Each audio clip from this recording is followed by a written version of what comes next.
Well, hello there and welcome back to the channel. I cannot even begin to tell you how many times I have heard somebody complain about their realtor and how things didn't go as planned and how it wasn't as expected. So in today's video, I am going to quickly go through the top 5 mistakes that homeowners make when choosing an agent to sell their home and what you can do to avoid them. We are going to move quickly through these today to make sure you're protected, but I would love to hear your thoughts and questions in the comments below.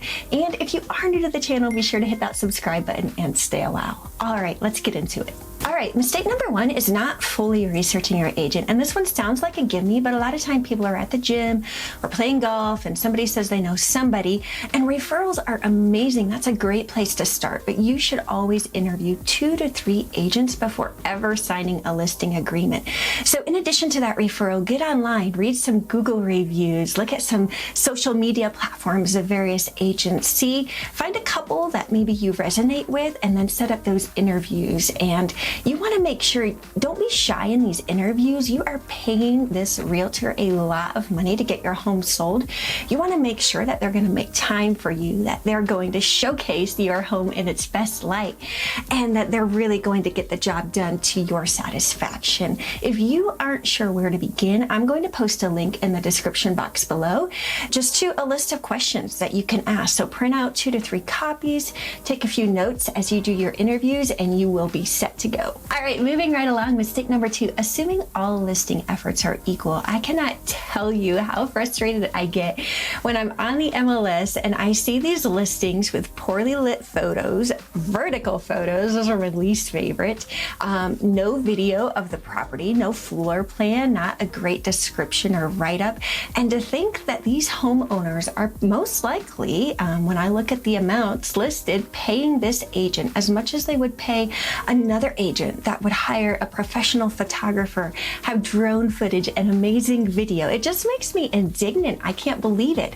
So make sure you're doing your research in your interviews as well and asking that agent how they plan to market their property, what social media platforms that they are active on, what photographer and videographer they use. If they can do a video, that's great. If they can appear on the video and actually talk about the selling points of your home and what makes it unique, that's even better.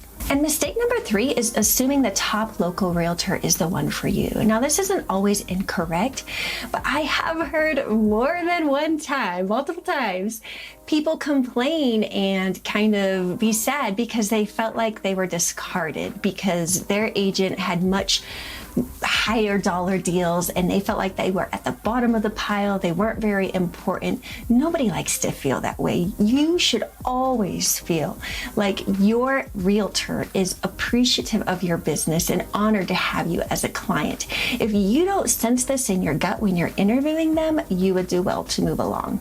All right, and mistake number 4 is assuming that all marketing efforts equal success. So this is especially important in this day and age. If you were to Google Janet Cantrell Realtor, you would quickly get a sense for my online presence and what various platforms and avenues I have to market and promote your home.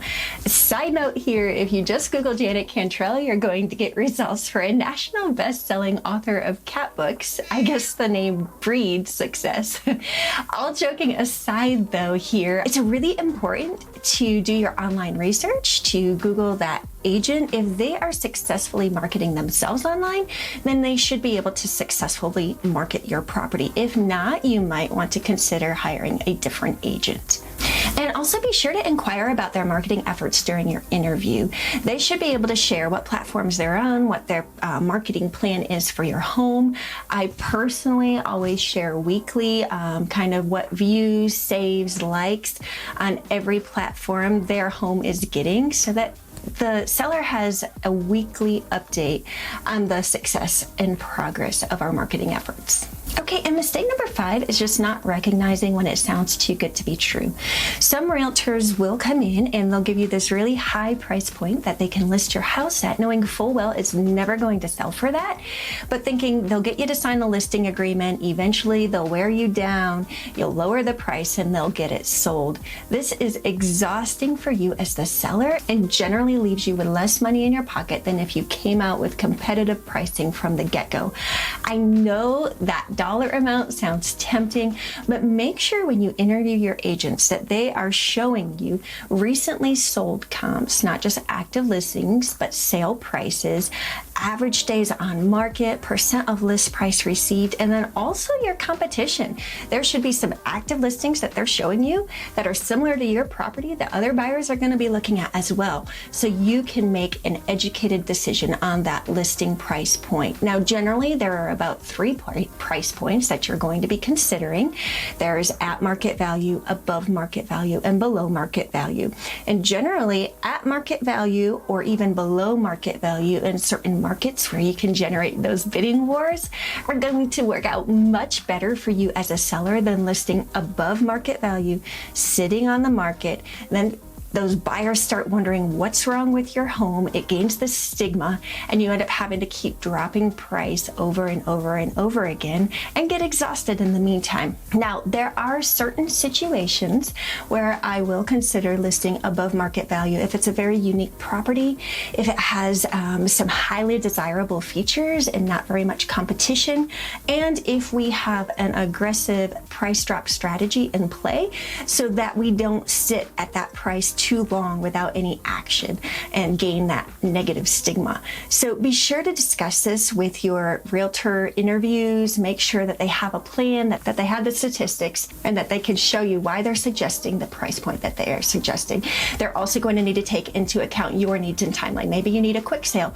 Maybe you have a new baby and you don't want a lot of showings. Maybe you have time and you just want to see, hey, can I get a little bit more for it? But remember, only if your competition is low and if you have an aggressive price drop strategy in play. Most homeowners have a general idea of what homes have sold for in their neighborhood, so trust your gut and don't fall for this tactic. All right, so that's it. That is my top 5 mistakes that home sellers make when selecting a realtor. I hope that was helpful for you.